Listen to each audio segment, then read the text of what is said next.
Bonjour à tous et bienvenue dans cette nouvelle vidéo. Et oui, koh Lanta c'est terminé pour le moment. Cependant, je voulais quand même vous parler de 5 informations super importantes que chaque futur aventurier de koh Lanta devrait savoir avant de partir sur l'île. Et on commence directement avec la première information. Les montres sont interdites sur le tournage. Et oui, c'est l'une des règles dans la plupart des émissions de télé-réalité, le but étant de déboussoler les candidats. Ces derniers ne savent jamais vraiment quelle heure il est. Dans koh Lanta, les candidats ne peuvent pas porter de montre, et les équipes de tournage non plus. Il n'y a que Denis Brognard qui porte une montre. Il l'a confirmé lui-même dans un live sur Instagram. Sur koh Lanta, personne n'a de montre à l'heure. C'est-à-dire que le seul qui a une montre, c'est moi, mais je la dérègle toujours. Il peut être 8h du matin sur ma montre, alors qu'en vrai, il est 13h de l'après-midi. Deuxième information, que doit contenir la valise des candidats? Je me suis toujours posé la question de qu'est-ce qu'ils pouvaient mettre dans leur valise. Pour leur aventure, les candidats ont droit d'emporter des affaires bien spécifiques.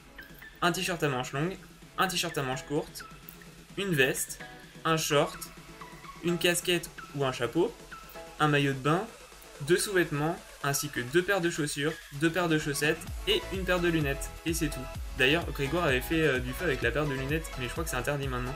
Il faudra que je vous fasse une vidéo parce que la première koh Lanta, ils avaient le droit de chacun emporter un objet. Du coup, chacun avait pris un objet différent et c'était assez marrant. D'ailleurs, je crois que le gagnant avait emporté un calepin pour raconter son aventure au jour le jour et faire comme un livre secret comme les filles elles ont là, un journal intime. Ensuite, troisième information, la production ne remplace pas les affaires abîmées. Et oui, les candidats doivent faire très attention à leurs vêtements. Si l'un d'eux venait à être abîmé, il ne serait pas remplacé. Ainsi, il est déjà arrivé que les candidats perdent des affaires dans l'eau, ou alors ils perdent des affaires aussi à cause du feu, qu'ils avaient mis leurs vêtements trop près du feu, et leurs vêtements à cramer, et ils se sont retrouvés bien embêtés pour le reste de l'aventure, car l'aventure dure quand même 40 jours, donc avoir un t-shirt troué pour 40 jours sur une île, c'est un petit peu chaud. Quatrième information, après le conseil, les candidats ne retournent pas sur le camp. Dans koh Lanta, c'est la tradition.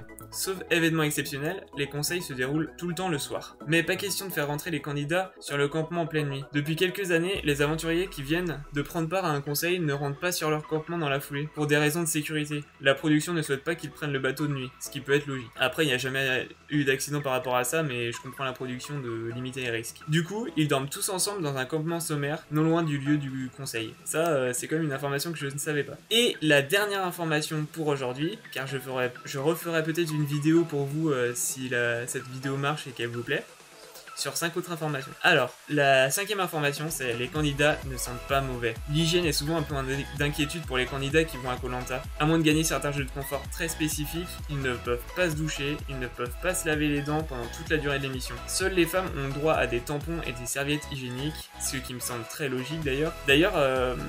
Denis a dit que certaines femmes, pour ne pas être embêtées, prennent des pilules contraceptives en continu dans toute la durée de l'émission pour être sûr de ne pas être embêtés par leurs règles. Donc, Denis Brognard a affirmé en 2015, les aventuriers ne sentent pas mauvais pour autant. L'eau salée de la mer est un vrai détergent, ils sentent surtout le feu. Et oui, ils sentent également la crème solaire, seul produit auquel ils ont accès pour se protéger des UV lors de leur aventure. Je pensais pas qu'ils déjà ils avaient le droit à la crème solaire et qu'ils sentent le feu. Je trouve ça logique, vu qu'ils sont tout le temps autour du feu, le soir pour se réchauffer, ils doivent se prendre toute la fumée et ça doit sentir un peu comme s'ils faisaient un barbecue, mais sans viande. C'est triste. Donc voilà, c'est la fin de cette vidéo, j'espère qu'elle vous aura plu et on se retrouve vendredi prochain pour une nouvelle vidéo. Allez, bye!